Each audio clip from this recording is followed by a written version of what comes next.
When people ask me when everything started to unravel, I tell them it was with a text message. Just one ordinary line of words, glowing on my phone at 9:42 p.m. on a Tuesday night. It didn't come from a stranger or a scammer. It came from my son. Mom, don't freak out. But something happened tonight. The words made my stomach drop before I even finished reading. Every mother knows that tone. The preamble, the quiet warning that whatever comes after is going to change your life. I was sitting at the kitchen table when it arrived, bills spread out like fallen leaves, the glow of my old lamp casting a tired halo across the paperwork.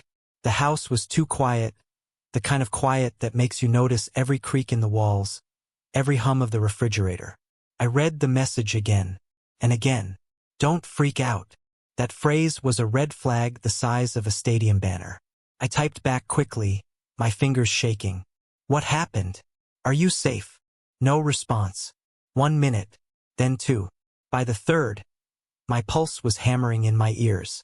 Finally, 3 little dots appeared. The typing bubble. My breath caught, then disappeared. He was hesitating. When the message came through, it wasn't long. They said it's a misunderstanding, but the police might call you. The police. The word felt foreign, like it belonged in someone else's story, not mine. My son was a good kid. Not perfect, no one is, but good. He worked part-time, helped me with groceries, still hugged me when he thought no one was looking. Police weren't part of our lives. Until that night. I dialed his number immediately, but it went to voicemail. I tried again. Straight to voicemail. The silence on the other end was louder than any scream.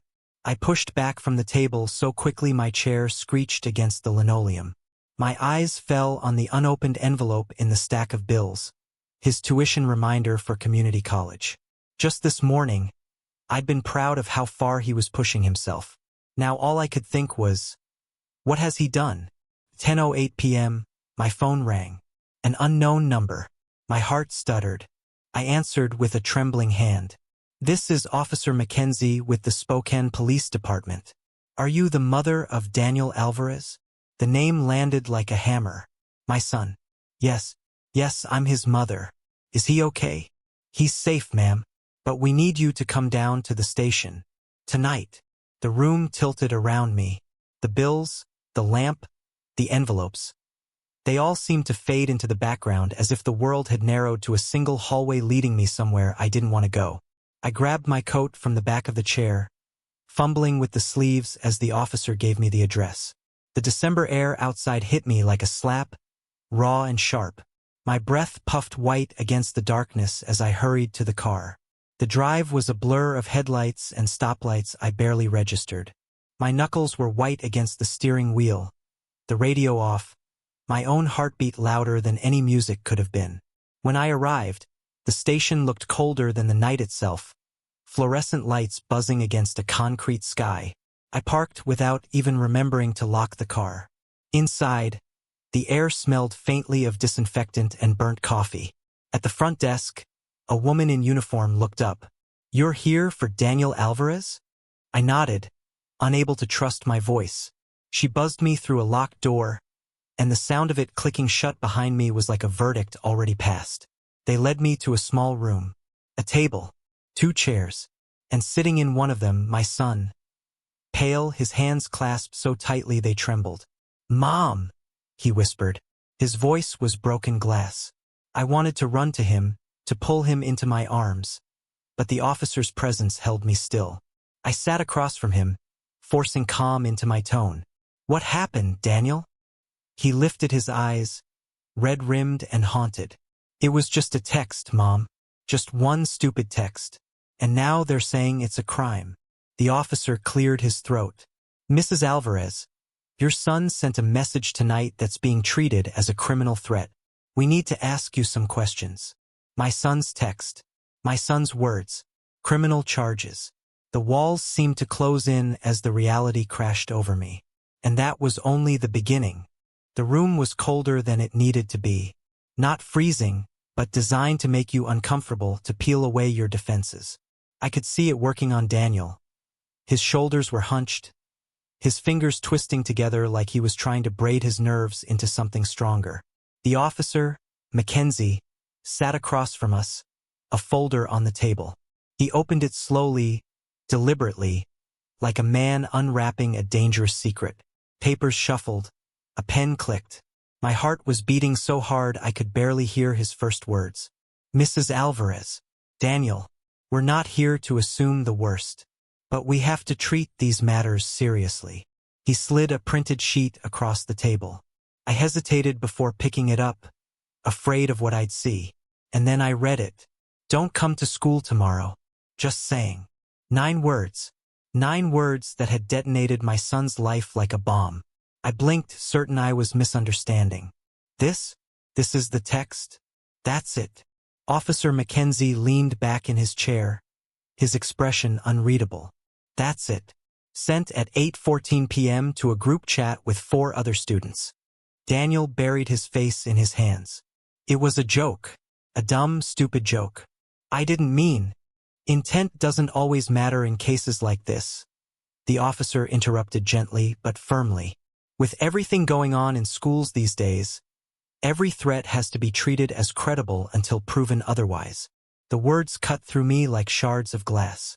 Every news headline I'd skimmed past in the last decade came roaring back. Lockdowns, evacuations, the faces of grieving parents staring at cameras with hollow eyes. And now my son, my good-hearted, goofy, sometimes careless son, was sitting here accused of being one of them. I forced my voice steady. He's never been violent. He's never even been in a fight at school. He works weekends at the grocery store, for God's sake. This isn't him. I believe you, Mackenzie said, though his tone carried the weight of protocol more than sympathy. But the school received an anonymous report from one of the parents in that group chat. We're obligated to act. Daniel lifted his head, his eyes wide and wet. Mom, I swear, I didn't mean it. It was just a meme people pass around. A dark joke. I didn't think. That's the problem, I said softly, my chest tight. You didn't think. The officer tapped his pen against the folder. Right now, the school district is pushing for charges. Communicating a threat of mass violence is the term. It's a felony. The word felony hit me like a brick to the ribs. My breath caught. My ears rang. I reached across the table and grabbed Daniel's hand, gripping it tight. You can't be serious. He's 17. Which means he could be charged as an adult, Mackenzie replied. His voice wasn't cruel, but it was merciless. That decision will be up to the prosecutor. I wanted to scream, to pound the table, to beg them to see my son the way I saw him. As a boy who still left socks on the living room floor, who laughed too loudly at old sitcoms, who'd cried for 2 days when our dog died. Not a criminal. Not a monster. Instead, I whispered, what happens now? Mackenzie closed the folder with a quiet snap. He'll be released into your custody tonight, but there will be a hearing, likely within a week. In the meantime, he's suspended from school pending investigation. Daniel's voice cracked. Mom, I'll never get into college if this goes on my record. College, futures, normal life. They all felt like fragile glass ornaments teetering on a shelf. One wrong move from shattering forever. I squeezed his hand harder. We'll figure this out. We'll get a lawyer. We'll tell the truth. But even as I said it, a pit was opening in my stomach. Because truth didn't always matter in the world of headlines and fear. And I had a sickening sense that this was only the beginning. The ride home from the station was the longest 20 minutes of my life. Neither of us spoke. The car heater blew hot air that smelled faintly of dust, but it couldn't thaw the ice in my chest. Every time I glanced at Daniel, all I saw was a silhouette. A boy too old to be a child, too young to carry the weight of a felony. He stared out the window, his reflection fractured in the glass by passing streetlights. At one stoplight, I caught the faint shimmer of tears on his cheek. I wanted to reach over, to wipe them away like I had when he was small, but the gulf between us felt too wide. When we finally pulled into our driveway, the house looked different. Smaller, weaker, as if the news had already seeped into its walls. My phone buzzed the moment I turned off the engine. Unknown number. I didn't answer. Then another. This time, a voicemail notification. My hands shook as I played it. Mrs. Alvarez, this is Principal Hanley. We need to discuss Daniel's suspension and the pending disciplinary hearing. You'll also be receiving notice of an emergency school board meeting. I urge you to attend. Her voice was flat, professional, but the subtext was clear. This wasn't just about Daniel anymore. This was about the school, the community, and their fear. Inside the house, the kitchen still bore the mess I'd left behind. Bills, half a mug of tea, the lamp burning on. It felt obscene, almost that ordinary life had dared to keep existing while mine had collapsed. Daniel dropped his backpack on the floor and collapsed onto the couch, covering his face with his arm. I ruined everything, he muttered. My throat closed up. You made a mistake, but we'll fix it. How? They think I'm... He stopped himself, but the word hung between us like smoke. Criminal. I wanted to deny it, to tell him no one thought that, but I remembered Officer Mackenzie's careful tone. Intent doesn't always matter. Before I could respond, my phone buzzed again. This time it was Rosa, my sister. Against my better judgment, I answered. Marta, I just saw something online. Is it true? About Daniel? My heart dropped. What did you see? There's a post on Facebook. Parents group. Someone said he threatened the school. The ground seemed to tilt under me. It hadn't even been 3 hours, and already the story was mutating, multiplying. By midnight, I understood just how far it had spread. Friends texted cautiously. A neighbor's headlights slowed outside our house, lingering. Online, the post had grown dozens of comments. Parents tagging each other. Rumors feeding rumors. Lockdown. Guns. Dangerous kid. None of it true, but truth was irrelevant once fear took root. The next morning, the official notice came. An email from the district. Emergency school board meeting, community safety discussion. Thursday, 6:30 p.m. Lincoln High Gymnasium. Community safety. The phrase tasted bitter. They weren't just discussing policy. They were discussing my son. At breakfast, Daniel barely touched his cereal. His hands trembled as he scrolled his phone. Mom, they're posting my picture. I leaned over his shoulder. His yearbook photo, lifted from some parents' post, plastered beneath the caption. Would you trust your kids with him in class?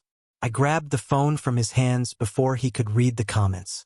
The bile rose in my throat as I saw phrases like, lock him up, and better safe than sorry. By Thursday evening, the gymnasium was packed. Folding chairs lined up in neat rows, filled with parents, teachers, even reporters with notepads ready. I could feel the eyes on us as we walked in, whispers darting through the air like arrows. Daniel kept his head down, his hoodie pulled low, but I could feel the shame radiating off him. At the front of the room, the school board members sat behind a long table, their nameplates gleaming under harsh fluorescent lights. Principal Hanley stood at a podium, her voice amplified but strained. Thank you for coming on such short notice. We understand the community's concern regarding the recent incident involving a threatening text message sent by a student. Murmurs rippled through the crowd. I clenched my fists in my lap. A student, not Daniel. They hadn't used his name yet, but everyone knew. Hanley continued, we take these matters with utmost seriousness. While no weapons were found and there was no immediate danger, we are working with law enforcement to ensure the safety of all students. The word weapons drew gasps, though none had ever existed. Fear was doing its work. Then the floor opened to parents. One after another, they stood, their voices sharp with anger and terror. My daughter shouldn't have to fear for her life at school. This is unacceptable. A suspension isn't enough. If you don't expel him, we'll pull our kids out. Each word was a nail in Daniel's coffin, hammered deeper. I felt him shrinking beside me, his body curling inward as if he could fold himself out of existence. Finally, I couldn't sit silent. My legs trembled as I stood. The microphone felt heavy in my hand. My son made a mistake. I began, my voice quivering but growing stronger. A terrible, thoughtless mistake. But he is not a threat. He is not violent. He is a boy who made a joke he didn't understand the weight of. and I will not stand here and let you turn him into a monster to make yourselves feel safe." The room erupted, some clapping weakly, others shouting back. "He is a threat. What if it wasn't a joke? Better to be safe than sorry." The board members exchanged tense glances, their pens scratching notes, their eyes darting like men caught in crossfire. And then, from the back of the room, a voice cut through the chaos. "Mrs. Alvarez, with all due respect, your son didn't just make a joke. He committed a crime." Every head turned. Standing near the bleachers was a man I recognized instantly. Mr. Carver, a lawyer, and father of one of Daniel's classmates. His expression was cold, his words precise. And in that moment, I realized this wasn't just about school discipline anymore. This was going to court. When Mr. Carver's words echoed through the gymnasium, the air shifted. It wasn't just fear anymore. It was a verdict, handed down not by a judge but by a neighbor in a crisp suit. The murmurs grew, sharp whispers slicing through the crowd. Crime, felony, jail. Daniel gripped my sleeve under the table. His hand was clammy, trembling, a silent plea. I squeezed back, but my own heart was hammering so violently I wondered if the microphone might pick it up. The board adjourned without a decision, promising further review, which was code for lawyers will decide now. By the time we made it to the parking lot, a local news van had pulled up. A reporter shoved a microphone toward me, her lipstick too bright against the cold December night. "Mrs. Alvarez, do you have any comment about your son's threat to the school?" I froze, headlights flashing across my face as another parent brushed past, muttering something about irresponsible parenting. My instinct was to scream, to tell them the truth, but Daniel yanked my arm and whispered, "Mom, please, don't." We pushed past without speaking, the reporter's questions following us into the dark like hounds. "Does he regret it? Do you think the charges are fair? Is he dangerous?" By Friday morning, the phone wouldn't stop ringing. Unknown numbers, blocked calls, one message after another, half of them journalists, the other half strangers leaving threats or sermons. "You should be ashamed. Raising a terrorist. Lock him up before he hurts someone. I'm praying for your son's soul, but he should never see another classroom." I stopped listening after the fifth voicemail. At 11:13 a.m., the doorbell rang. I peeked through the curtain and saw two uniformed officers. My stomach collapsed into itself. Daniel was in his room upstairs, headphones on. For one heartbeat, I considered not answering. But the knock came again, harder this time. When I opened the door, the taller one spoke with rehearsed authority. "Mrs. Alvarez? We have paperwork from the prosecutor's office." The envelope felt heavier than its size should allow. Inside, State of Washington versus Daniel Alvarez.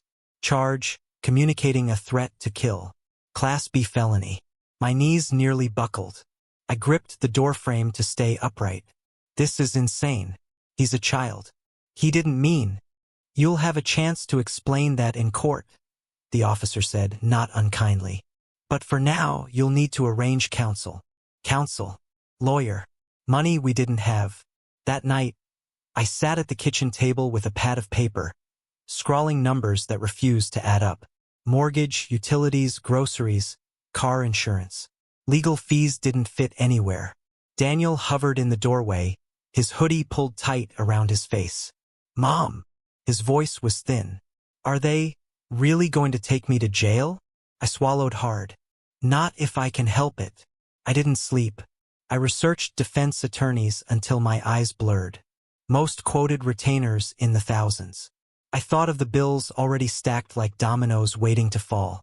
Maria's old wedding ring caught the light from the lamp, the one thing of value left. I wondered how much a pawn shop would give me. By Monday, I found myself in a downtown office that smelled of old carpet and stronger coffee. The brass plaque on the door read, "Guzman and Reed, Criminal Defense." Inside, a man in his late 40s rose to greet me. Crisp suit, weary eyes. "Mrs. Alvarez? I'm David Guzman." I didn't shake his hand. My hands were too damp. I clutched Daniel's shoulder instead, grounding myself. He gestured us to sit. "I've reviewed the preliminary paperwork. Serious. But not impossible. Not impossible, I repeated, clinging to the words like a rope over an abyss.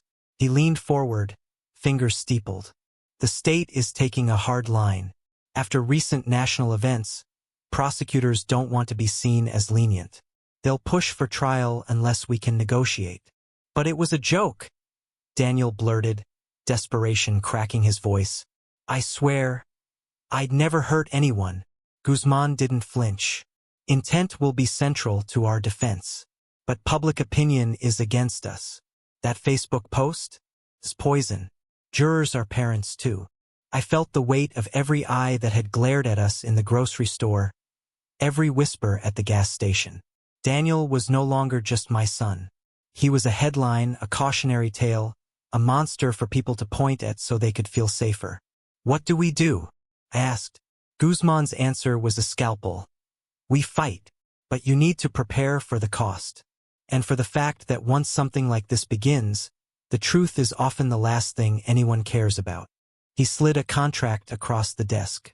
Retainer, $7,500. The number may as well have been $75,000. I thought of the ring at home, the stack of bills, my job at the diner that barely kept us afloat. I forced my voice steady. I'll find a way. On the drive home, Daniel was silent, staring at his hands.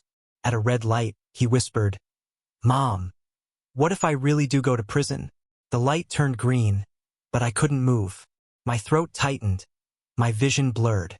Cars honked behind us, but all I could do was whisper back, then I'll never forgive them. By Tuesday morning, it wasn't just a local story anymore. It was everywhere. The television in the diner where I worked had the volume low, but the captions spelled it out clear as day. Teen faces felony after alleged school threat. Daniel's school photo glared back at me from the screen, cropped tight. His smile frozen under words that might as well have been carved in stone. Felony, threat, danger. A customer at the counter turned to look at me. She didn't say anything, but the way her eyes narrowed before she looked away was enough. The plate I was holding nearly slipped from my hands.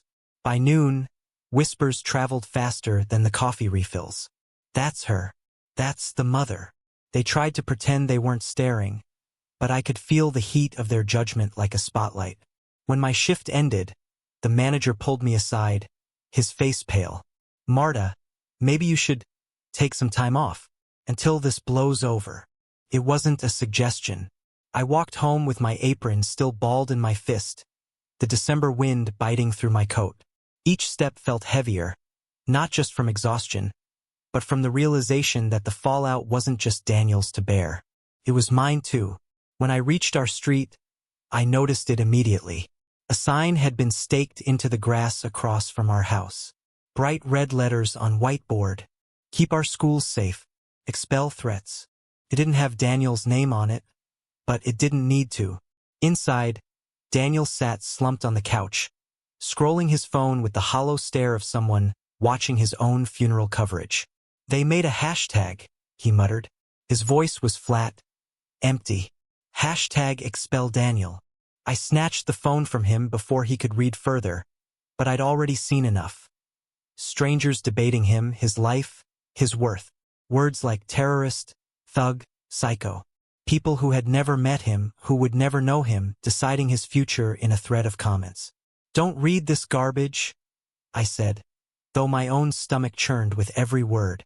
He didn't answer, just pulled his hood over his head and disappeared into silence. That night, Rosa came over.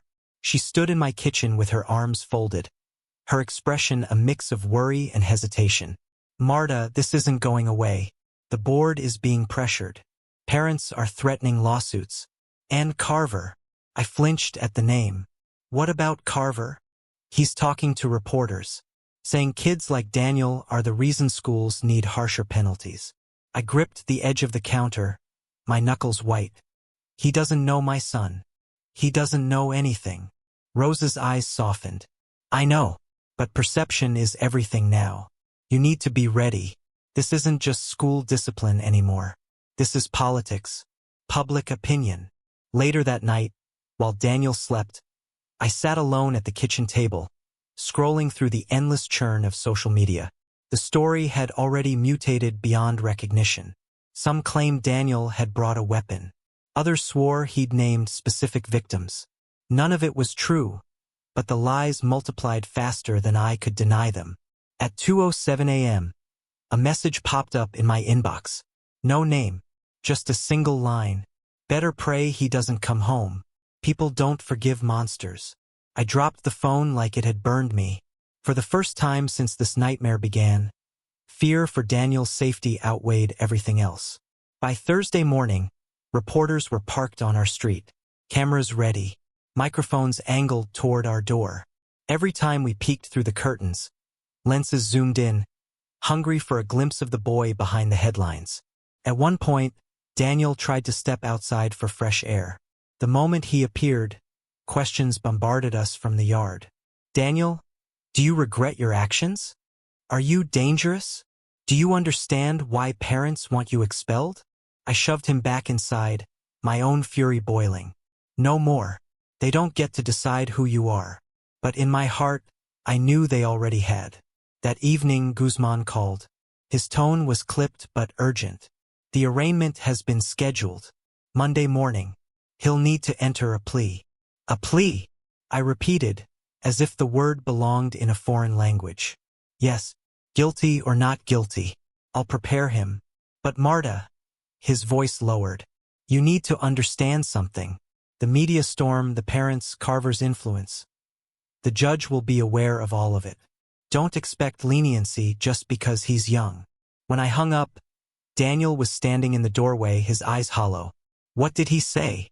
I wanted to lie, to protect him just a little longer. But lies had already twisted our lives into something unrecognizable. He said, Monday we go to court, and you'll have to say the words yourself. Daniel sank into a chair, burying his face in his hands.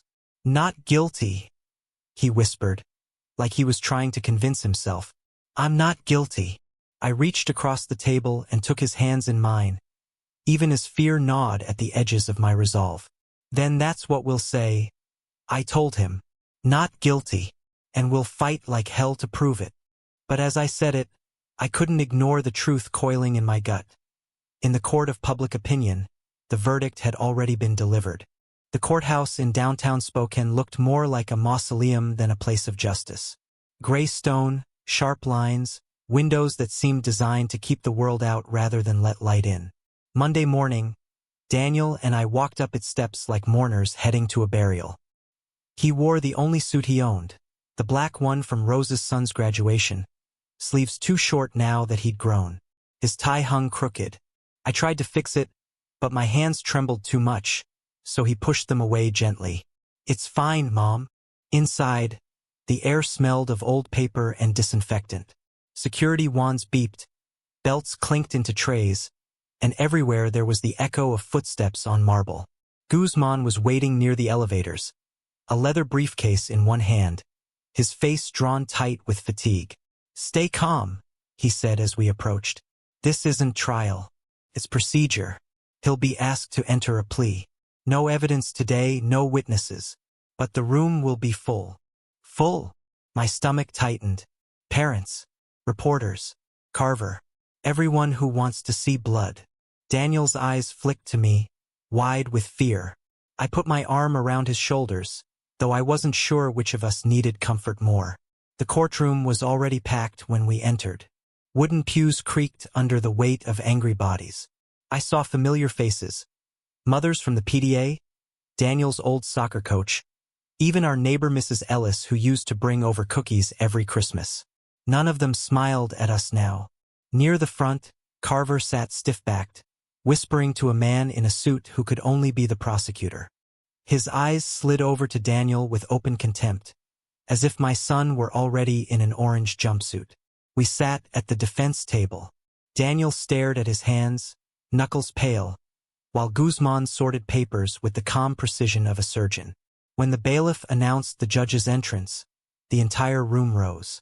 The Honorable Judge Harlan, a tall man with thinning gray hair and a reputation for severity, took his seat, eyes sweeping over the crowd before settling on Daniel. Case number 23 to 4187. The State of Washington versus Daniel Alvarez. The clerk intoned. The prosecutor rose, his voice smooth but sharp.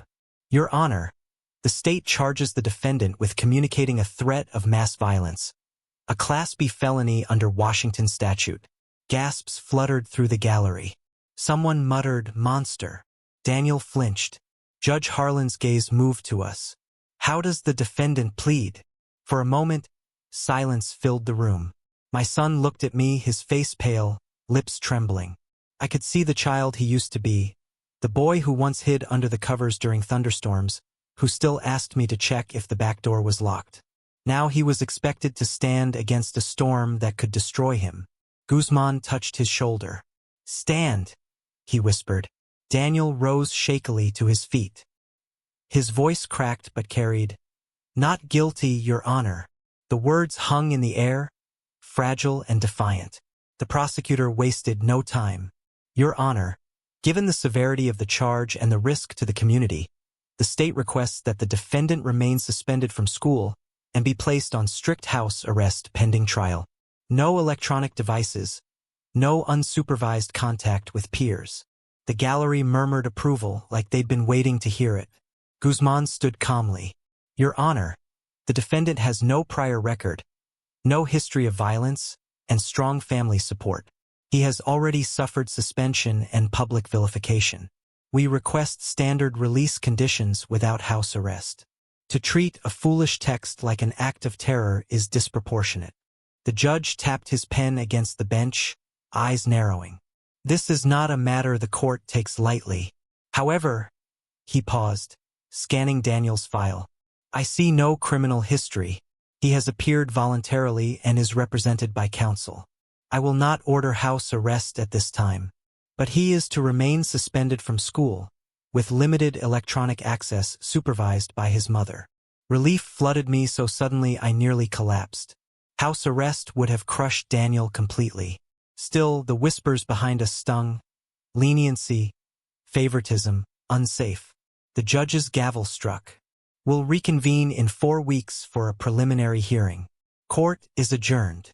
As the room emptied, reporters surged forward, their cameras flashing. "Daniel, any regrets? Mrs. Alvarez, do you feel responsible for your son's actions?" Guzman shielded us as we pushed through the crowd, but I caught sight of Carver standing at the door, speaking quietly into a reporter's microphone. His expression was triumphant, as though every setback for us was a victory for him. Outside, the cold air slapped me awake. Daniel's shoulders sagged with exhaustion. "Mom, everyone hates me." I pulled him close, ignoring the cameras still following us. "Let them. We know who you are, and we're going to fight." But inside, fear gnawed, because fights like these weren't just about truth. They were about perception, politics, and power. And Carver had all three. That night, Rosa came by with groceries and sat across from me at the kitchen table. "You looked strong in there," she said softly. "I wasn't," I admitted. "I felt like I was breaking apart." She reached across, squeezing my hand. "Then maybe breaking is how you find the strength to fight. For him. For yourself." I looked down the hallway where Daniel's door was closed, light still glowing beneath the crack. For his sake, I had to be stronger than I'd ever been. And yet I couldn't shake the feeling that the real trial hadn't even begun. The days after the arraignment bled together in shades of gray. Spokane's December sky stayed low and heavy, the kind of weather that pressed on your chest until even breathing felt like effort. Inside our house, the silence was worse. Daniel no longer joked, no longer filled the rooms with the clatter of video games or music. He moved from couch to bedroom like a shadow, hoodie pulled tight, eyes hollow from too many sleepless nights. One morning, I found his phone abandoned on the kitchen table. Notifications still lit up the screen. I knew I shouldn't look, but I did. Expel him before he kills someone. Kids like this don't deserve second chances. Lock him up and throw away the key. Some weren't even strangers. Usernames I recognized from parents of his classmates. People who used to smile at me in the grocery aisle now calling my son a monster. Daniel came downstairs just as I set the phone down. His eyes flicked from my face to the phone. He didn't yell. He didn't even frown. He just muttered, "See? This is who I am to them," before retreating to his room again. That afternoon, Guzman called us into his office. The waiting area smelled of burnt coffee and old carpet. Daniel sat slumped in a chair, hood pulled so far forward, he looked like he was hiding from the world. Inside, Guzman spread papers across his desk. "I've spoken with the prosecutor. They're not backing down. They want this to go to trial unless Daniel agrees to plead guilty to a reduced charge." "Reduced?" I asked, dread curling in my stomach. "Gross misdemeanor. Harassment. Still damaging, but less than a felony." Daniel's head snapped up. "But I didn't do anything. Why should I say I'm guilty?" His voice cracked, raw with desperation. Guzman held up his hand. "I'm not telling you to. I'm telling you what they'll offer. But understand this, jurors are parents too. They've read the news. They'll see you through fear, not facts." The words cut deeper than he intended. I glanced at Daniel, his fists clenched, jaw tight. He looked more like a man cornered than a teenager who'd once begged me for lunch money. "Then we fight," I said firmly. Guzman studied me for a long moment before nodding. "Then we fight. But you both need to prepare for what that means. Discovery, witness lists, testimony. They'll comb through his school records, his social media. Every bad grade, every joke he's ever posted could be twisted against him." Daniel buried his face in his hands. "I can't do this." I reached across the desk, squeezing his wrist. "Yes, you can. Because I'll do it with you." That night, Rosa came by again, her arms full of groceries she couldn't afford to spare. She set them down hard on the counter. "Marta, you have to know what people are saying. My boss asked if I'm related to you. My kids." Her voice cracked. "They're being teased at school. Called terrorists' cousins." The word stung, but worse was the shame in her eyes, shame by association. "I didn't ask for this," I whispered. "I know." She looked at Daniel's closed bedroom door. "But we're all paying the price." Later, when the house was quiet, I heard muffled sobs through Daniel's door. My hand hovered on the knob, but I didn't go in. For the first time, I wasn't sure my presence could fix anything. By the end of the week, Guzman called again. "We need to build character evidence. Teachers, mentors, anyone who can testify he's a good kid. Do you have names?" Names. I thought of the teachers who used to praise his essays, the coach who'd once told me Daniel had real leadership potential. But when I reached out, most didn't reply. One finally did, with a curt email. "I'd rather not get involved." The silence was louder than rejection. On Sunday morning, as I folded laundry, Daniel finally spoke without prompting. His voice was low, almost detached. "Mom, if I get convicted, do I still get to live here? Or will they take me away?" The basket slipped from my hands, clothes spilling across the floor. "Daniel, don't say that. I'm serious." His eyes were empty. "If they put me in juvie or prison, what happens to you? Do you just forget me?" I knelt beside him, gripping his shoulders. "I will never forget you. I will never leave you. No matter what they say, no matter what they do." But even as I said it, fear coiled in my chest. Because I was starting to realize this fight wasn't just about proving innocence. It was about survival, his, mine, our families. And with the preliminary hearing just weeks away, the cracks in our armor were already showing. The morning of the hearing, Daniel looked older than his 17 years. He hadn't slept, and the dark circles under his eyes made him seem like a man decades older, worn down by years of disappointment. He tugged at the collar of his shirt as if it were strangling him. "Do I have to go up there?" he asked for the 100th time. "Yes," I said softly, though my own voice trembled. "But you won't be alone. Guzman will be there." "I'll be there." He nodded without looking at me. He hadn't looked at me much lately. The courthouse was even more crowded than before. Reporters had arrived early, their cameras lining the steps like vultures waiting for carrion. Protesters gathered too, parents holding signs that read, "Protect our kids," and "Threats aren't jokes." We pushed through the noise, Guzman at our side, his briefcase held like a shield. Daniel kept his head down, but I caught sight of Mrs. Ellis from across the street. The woman who once slipped Daniel candy canes at Christmas now glared at him as though he were a criminal she'd always suspected. Inside, the courtroom buzzed with tension. Carver was there again, sitting tall in his press suit, his wife beside him, whispering into his ear. On the prosecutor's table sat a stack of binders, thick, intimidating, a mountain of paper meant to show the weight of the state against one boy. Judge Harlan entered. The gavel struck. Silence fell, heavy and suffocating. State versus Daniel Alvarez, the clerk called. The prosecutor stood, adjusting his tie with calm precision. His voice carried easily across the room. Your Honor, the state will demonstrate that the defendant's actions constituted a credible threat of mass violence, and therefore rise to the level of a felony offense. He held up a printout of the message.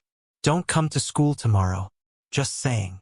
The words looked sinister projected on the screen behind him, stripped of context, magnified until they filled the room. Taken in isolation, the prosecutor continued, one might dismiss this as a joke, but in the climate we live in, with repeated tragedies across this nation, such statements cannot be ignored. Students who received this message reported fear. Parents contacted the school in panic. Entire classrooms were disrupted. A murmur rippled through the gallery. I clenched my fists, nails digging into my palms. The prosecutor flipped open a binder. Furthermore, the defendant has a history of disciplinary issues. Missing assignments, tardiness, one recorded incident of mouthing off to a teacher. Taken together, these paint a picture of a young man who disregards rules and fails to understand consequences. It was a grotesque distortion, inflating teenage mistakes into a pattern of criminality. I wanted to scream that he was twisting everything. Instead, I sat frozen because screaming wouldn't change a thing. When it was Guzman's turn, he rose slowly, his calmness deliberate, almost defiant against the storm. Your Honor, he said, the state would have you believe this is a monster in the making, but what we actually have is a boy who made a stupid, tasteless joke. A boy with no weapons, no plan, no means, no history of violence. The prosecution presents tardy slips and smart remarks as evidence of a future criminal. If that is enough to justify a felony, then half the students in this county belong behind bars. Laughter rippled faintly from the back rows, quickly hushed. Guzman stepped closer to Daniel, placing a steadying hand on his shoulder. This is not about safety. This is about fear. And fear does not make facts. Facts are simple. No guns, no attack, no victims. Just a boy who pressed send without understanding the storm it would unleash. The judge leaned back, fingers steepled, expression unreadable. He scribbled notes while the attorneys sparred back and forth. Prosecutor demanding harsh consequences, Guzman demanding perspective. Finally, Judge Harlan raised his gavel. Enough! The silence was absolute. This court recognizes the seriousness of all threats against schools. However, his gaze shifted toward Daniel, sharp but not unkind. The state has not demonstrated evidence of means or intent. I will allow the charge to proceed, but I am not persuaded at this time that the felony level is warranted. We will revisit the classification at trial. The gavel struck. The session was adjourned. It should have been a partial victory. Guzman leaned in, whispering, "That's good." He left himself room to downgrade. But it didn't feel like victory. Not when I saw the faces in the gallery. Parents shaking their heads, muttering about leniency. Reporters already typing the words "Judge refuses to take school threat seriously." As we left, cameras followed, flashes popping in Daniel's face. One reporter shouted, "Do you think you got off easy because of sympathy?" Another yelled, "Shouldn't parents be held responsible too?" Daniel stumbled on the steps, his breath coming in short gasps. I pulled him close, shielding him with my body. But no mother's embrace could protect him from the headlines already being written. That night, back home, Rosa sat with me at the kitchen table.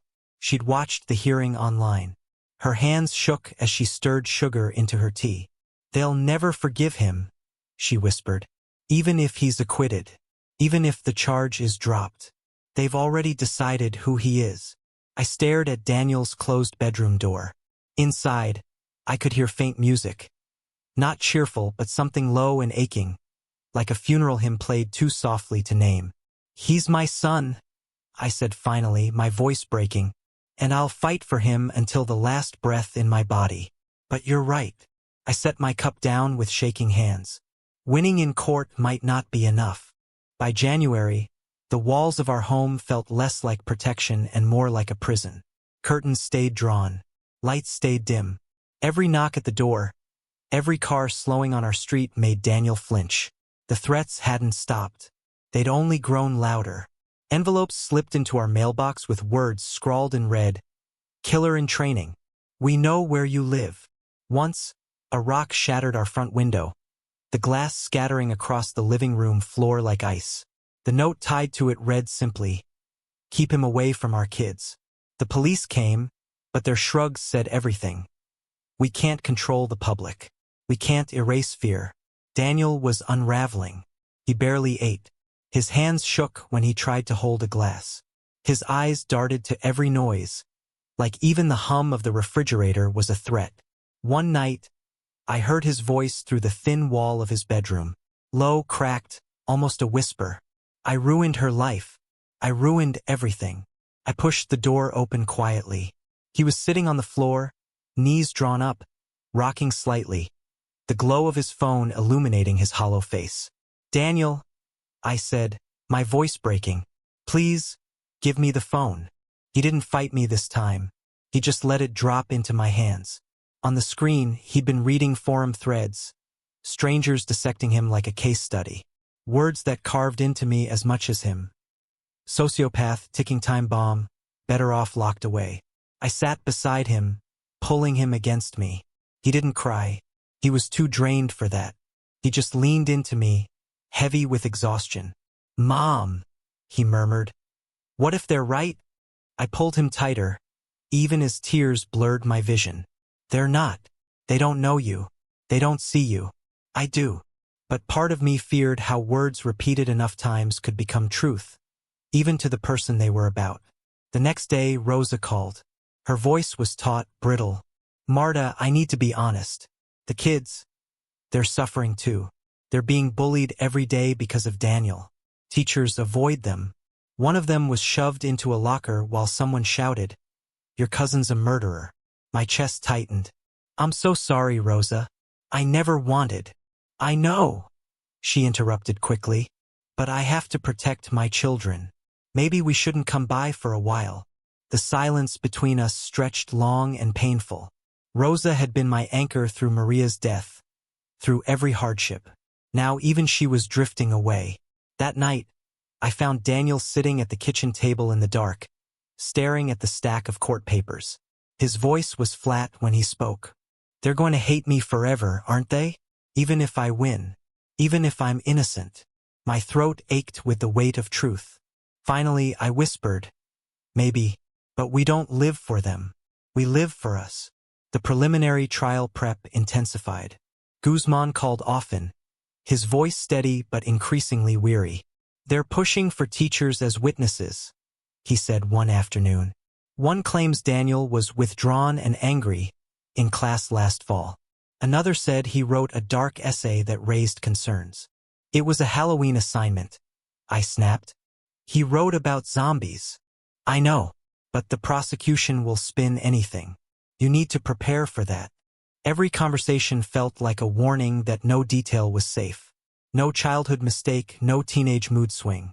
Everything was ammunition. Meanwhile, Daniel withdrew further. He stopped going outside altogether. His hoodie stayed up even in the house. Once, I found him ripping up old photos of himself at birthday parties, soccer games, school dances, as if erasing proof of a boy who had once been happy. "Daniel, stop!" I cried, grabbing the pieces from his hands. "I don't deserve them," he muttered.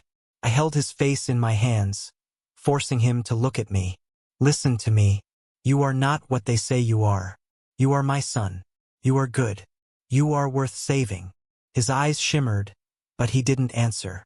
That weekend, Guzman invited us to his office again. Daniel slouched in the chair, staring at the floor, while Guzman spread files across his desk. They'll use Carver as a character witness, he said. He's positioning himself as the voice of the parents. Reasonable, respectable, scared for his daughter. He's already given 2 interviews to local news. I clenched my jaw. He doesn't know my son. He doesn't know anything. He doesn't have to, Guzman said quietly.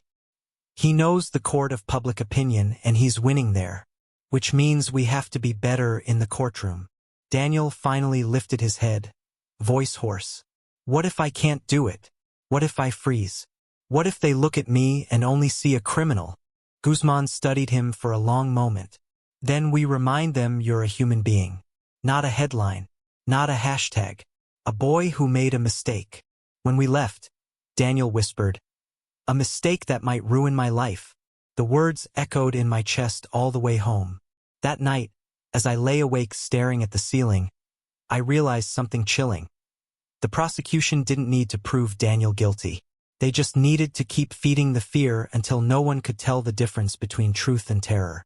And fear was winning. The trial began on a Monday morning heavy with gray clouds, as if the sky itself was holding its breath. The courthouse steps were crowded. Reporters with microphones, parents with signs, even students whispering among themselves. The words on the posters blurred together, but I caught enough. No more threats. Protect our children. Daniel walked beside me, his suit hanging loose on his thinner frame. He didn't look up once. Inside, the courtroom felt like a stage. On one side, the prosecutor and his mountain of files. On the other, Guzman steady as stone. In the gallery, the parents, with Carver sitting in the front row, his jaw tight, his gaze fixed on my son like a predator waiting for weakness. The prosecutor began with a voice smooth as glass. He showed the text on the projector again. Those 9 words stretched across the wall. Don't come to school tomorrow. Just saying. He called teachers who said Daniel had been quiet, withdrawn. He read essays where Daniel had written about death, creative writing, twisted into something sinister. Each word was presented as if it were a piece of a puzzle, the picture of a dangerous boy. Parents testified too. Carver spoke at length, his voice thick with righteous fear. We live in an age where threats can't be jokes. We teach our children to take words seriously. When my daughter saw that text, she begged me not to send her to school the next day. How could I ignore that? The courtroom murmured with sympathy. Carver glanced at me once, his expression triumphant. When it was Guzman's turn, he rose with deliberate calm. The state has shown you fear, but fear is not fact. He called Daniel to the stand. My son walked with trembling legs, his hands shaking as he swore the oath. When he sat, he looked smaller than ever, swallowed by the witness chair. Guzman asked gently, Daniel, why did you send that message? Daniel's voice cracked but carried. Because I was trying to be funny. Stupid, I know. People send memes like that all the time. I didn't think anyone would take it seriously. Did you have a weapon? No. A plan? No. Any intent to harm your classmates? He lifted his head, tears brimming in his eyes. Never. I'd never hurt anyone. It was just words. Words I wish I could take back. Silence filled the courtroom. For the first time, some jurors looked at him not with suspicion, but with something softer. Recognition, maybe, the face of a boy who could have been their own son. In closing, Guzman's voice was steel wrapped in velvet. We cannot criminalize every mistake, or else we will build prisons for half our children. Daniel Alvarez is guilty of being foolish, guilty of being 17. But he is not guilty of being a criminal. The jury deliberated for 4 hours. For hours that felt like 4 lifetimes. Daniel sat beside me, head in his hands. I prayed to a God I wasn't sure I still believed in. When the jurors filed back in, the room went silent. The forewoman's voice was steady as she read the verdict. On the charge of communicating a threat of mass violence, not guilty. My knees buckled. Daniel gasped, covering his face with both hands. Guzman exhaled, a slow, controlled release. But the forewoman wasn't finished. On the lesser charge of disorderly conduct, guilty, a murmur rippled through the room. Relief and disappointment tangled together. No felony, no prison, but still a mark, a stain that would follow him. The judge spoke. Daniel Alvarez, you will serve 1 year of probation, complete community service, and attend counseling. This court hopes you will learn the gravity of words in our modern world. The gavel struck. It was over. Outside, cameras swarmed. Reporters shouted questions. Do you think justice was served? Is Daniel dangerous? Do you feel vindicated? I held my son close and kept walking. We owed them nothing. That night, Daniel sat on the porch with me, the winter air biting at our cheeks. He stared into the dark, voice quiet. I'm free, but I'll never really be free, will I? I wrapped my arm around him. Maybe not. People will remember what they want to remember. But what matters is that you remember who you are. And you are not what they said. Weeks later, the reporters moved on to another story. The signs disappeared from our street. Rosa began visiting again, slowly, cautiously. Daniel started his counseling, one small step toward healing. But something in both of us had changed. We had learned that a single message, 9 words on a glowing screen, could ignite a storm that stripped you bare. And we had learned something else too. Surviving wasn't the same as being unbroken. On the night his probation officially ended, Daniel raised his glass of soda at the dinner table. To second chances, he said, his voice steady at last. I clinked my glass against his. And to never letting fear decide who we are. The future still felt uncertain, but for the first time in months, it also felt possible.